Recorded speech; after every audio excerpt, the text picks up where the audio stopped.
Today we're looking at the Exquisito Fig. It is a variety that was introduced by a grower out of California named Doug.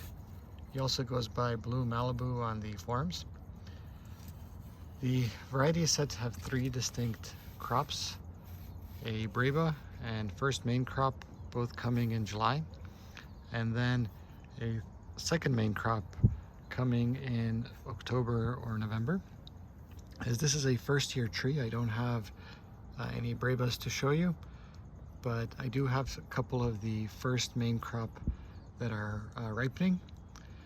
The tree was given to me by a friend as a small air layer, maybe about 10 inches or so, and it has since, in its first season, so just in a few months, it has grown into a decent sized tree. So you can see with the pot, it's over 6 feet tall.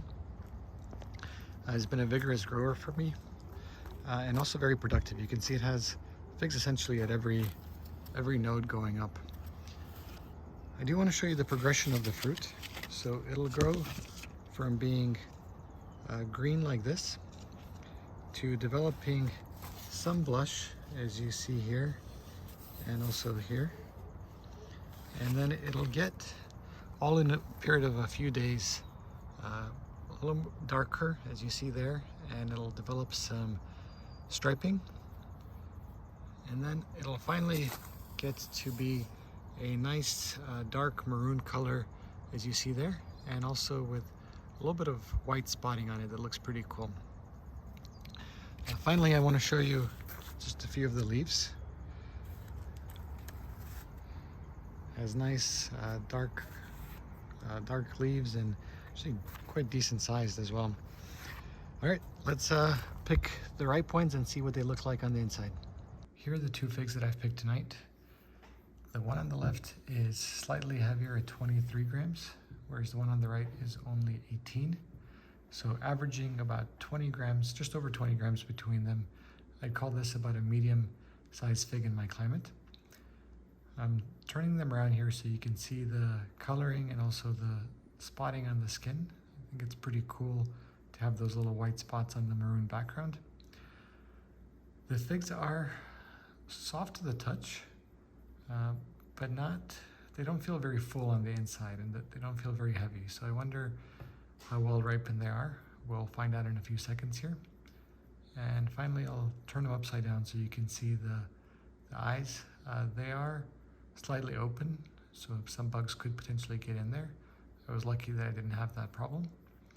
All right, let's get them cut open and see what they look like on the inside. Here are the figs cut open. I was honestly not expecting the color to be like this. I was expecting a little more reddish coloring, but it appears to have ripened correctly.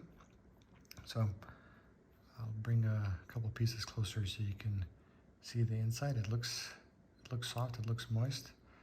This one in my right hand especially looks like it should be ripe. So I'm gonna go ahead and try that one first. I'll show you just a cross section after the first bite. All right, let's get one more. Okay, that was the first half.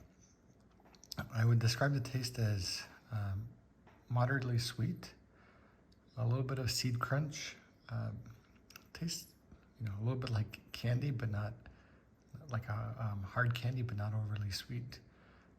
Few of the figgy notes, and by that I mean more like fig Newton types. And no berry flavors that I could taste, and also just a little bit of seed crunch in that one. So I'm gonna try the second piece and see how that is. So that's pretty similar. It's meaty. It has kind of a good consistency to it as you're biting through it. Actually, with the second bite, it actually reminded me a little bit of a banana taste. I think that's a good way to describe it. So, frankly, I was maybe expecting a bit more from this fig. I know it got a lot of hype a couple of years ago, and I was really excited to try it. Now, as I mentioned outside, it does produce 3 crops per year, so maybe This is just kind of a preview of what's to come. I think it's got a very cool look to it, and I'll have to revisit it in the fall, hopefully once that second main crop comes in. So it's one to watch. You know, I definitely wasn't blown away. Nothing super super spectacular about it on the first try. But it's possible that, you know, my tree is young, that it's still maturing, and that the figs will get better over time, as well as potentially better later in the season once the climate is a bit different, hopefully a little cooler than it has been so far. I hope you found this video useful. Thank you for watching.